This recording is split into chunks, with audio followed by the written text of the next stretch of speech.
Well, good afternoon. Xin chào. Thank you, President Quang, for your generous words, and let me thank you and the government and the people of Vietnam for the sincere welcome and hospitality that has been extended to me and to my delegation.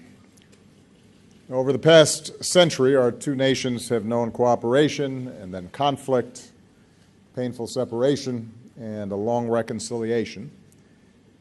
Now, more than 2 decades of normalized ties between our governments allows us to reach a new moment. It's clear from this visit that both our peoples are eager for an even closer relationship, a deeper relationship. And I was moved to see so many people lining the streets as we were driving into town today. I bring greetings and friendship of the American people, including some outstanding members of Congress who are joining me on this visit, and so many Vietnamese Americans whose families bind us together and remind us of the values that we share.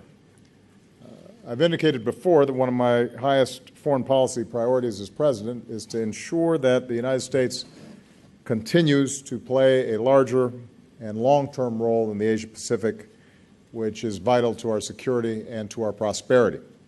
We believe the people of this region should live in security, prosperity, and dignity. In pursuit of this vision, we're more deeply engaged across the Asia-Pacific than we have been in decades, and that includes our comprehensive partnership with Vietnam. If you consider where we have been and where we are now, the transformation in the relations between our two countries is remarkable. Over the past 2 decades, our trade has surged nearly 100-fold, supporting jobs and opportunities in both countries. Since I took office, we've boosted U.S. exports to Vietnam by more than 150%. We're now the single largest market for Vietnam's exports. American companies are one of the top investors here. With our Fulbright programs, thousands of our students and scholars have studied together, and more than 13,000 young people across Vietnam are learning new skills as part of our Young Southeast Asian Leaders Initiative. Vietnam has become one of the top 10 countries with students in the United States. This year, we've welcomed nearly 19,000, the most ever. And last year, Vietnam welcomed nearly 500,000 American tourists to this country, and I will assure you that more are on the way. Our two governments are also cooperating more closely than ever. As part of our engagement with ASEAN and the East Asia Summit, we're working together to advance regional security and stability. Vietnam has welcomed American Navy ships to your ports. Our militaries are conducting more exchanges and partnering on maritime security. Together, we're pursuing the Trans-Pacific Partnership, not only to support trade, but to draw our nations closer together and reinforce regional cooperation. We're doing more to meet global challenges, from preventing nuclear terrorism to promoting global health security so that outbreaks of disease don't become epidemics. And with this visit, the United States and Vietnam have agreed to a significant upgrade in our cooperation across the board. We're taking new steps to give our young people the education and skills that they need to succeed, and I'm very pleased that for the first time, the Peace Corps will come to Vietnam. Our Peace Corps volunteers will focus on teaching English, and the friendship that our people forge will bring us closer together for decades to come. America University and others will help Vietnamese universities boost training in science, technology, engineering, and math. Harvard Medical School, Johnson & Johnson, GE, and others will join with Vietnam universities to improve medical education. And now that the government of Vietnam has granted the necessary license, we can say that Fulbright University Vietnam, this country's first nonprofit independent university, can move forward and open its doors and welcome its first class this fall. We're increasing trade. With Vietnam's announcement on multiple entry visas, it will be easier for Americans to come here and do business and travel.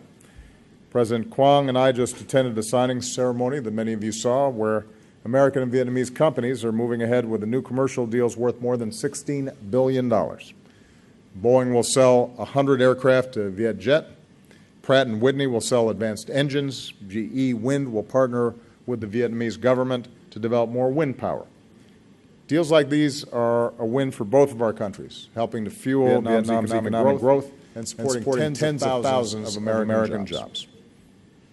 We agreed to work to ratify and implement the Trans-Pacific Partnership as soon as possible because it will support vital economic reforms here, further integrate Vietnam into the global economy, and reduce tariffs on American exports to Vietnam. And we discussed the high standards that Vietnam has committed to meet under TPP on labor, the environment, and intellectual property. And I conveyed that the United States is prepared to offer technical assistance to Vietnam as it works to fully implement these standards so that TPP delivers the benefits that our peoples expect. With regard to security, the United States will continue to do our part to address the painful legacy of war. On behalf of the American people, including our veterans, I want to thank the government and the people of Vietnam for the many years of cooperation to account for Americans missing in action. Solemn efforts that will continue together. We'll continue to help remove unexploded landmines and bombs. And now that our joint effort to remove dioxin, Agent Orange, from Da Nang Airport is nearly complete, the United States will help in the cleanup at Bien Hoa Air Base. We've agreed to continue deepening our defense cooperation, including patrol boats and training for Vietnam's Coast Guard, and to work more closely together in responding to humanitarian disasters. And I can also announce that the United States is fully lifting the ban on the sale of military equipment to Vietnam that has been in place for some 50 years. As with all our defense partners, sales will need to still meet strict requirements, including those related to human rights.